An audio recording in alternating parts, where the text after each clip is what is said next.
Rajahmundry rural seat తనకే వస్తుందన్న జనసేన నేత కందుల దుర్గేష్ కు TDP MLA Gorantla Butchaiah Chowdary counter ఇచ్చారు. ఈ విషయంలో నిర్ణయం తీసుకోవాల్సింది చంద్రబాబు, పవన్ కళ్యాణ్ అని అన్నారు. పొత్తు ధర్మంలో ఎక్కడెక్కడ ఎవరెవరిని సర్దాలనేటువంటి మాట ఆ రోజు కూడా చంద్రబాబు నాయుడు గారు చెప్పింది. మేము పొత్తు లేనప్పుడు కూడా ఆయన చెప్పిన మాట సిట్టింగ్ వాళ్ళకి ఇస్తామని చెబుతూనే కొన్ని త్యాగాలు చేయాల్సి ఉంటుంది అనేటువంటి మాట కూడా చెప్పారు. సరే, దాన్ని కూడా నేనేమి ఎవరికి ఇచ్చినప్పటికీ కూడా మేము ఉమ్మడిగా అందరం కలిసి పని చేసుకుంటాం. నాకు రాజమండ్రి రూరల్ నియోజకవర్గంతో ఉన్నటువంటి అనుబంధం ఒక విడదీయరానటువంటి అనుబంధం, పెనవేసుకుపోయినటువంటి అనుబంధం. అటువంటి అనుబంధంతో ఖచ్చితంగా నాకు నమ్మకం ఉంది.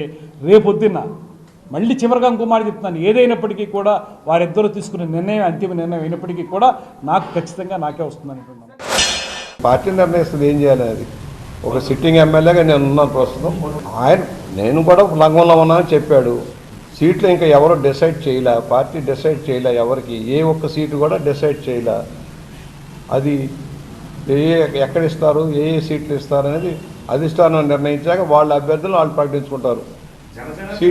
సీట్లు సర్దుబాటు ఇచ్చిన తర్వాత జనసేనకి ఎన్ని సీట్లు ఇస్తే జనసేన నాయకుడు వాళ్ళ సీట్లన్నీ పెట్టుకుంటాడు. తెలుగుదేశం చంద్రబాబు గారు నిర్ణయిస్తారు. దుర్గేష్ గారు ఎవరు చెప్పడానికి, అది మా పార్టీ నిర్ణయం, మా పార్టీ అధ్యక్షుడి నిర్ణయం. దుర్గేష్ గారు నేను గారు చెప్పేది.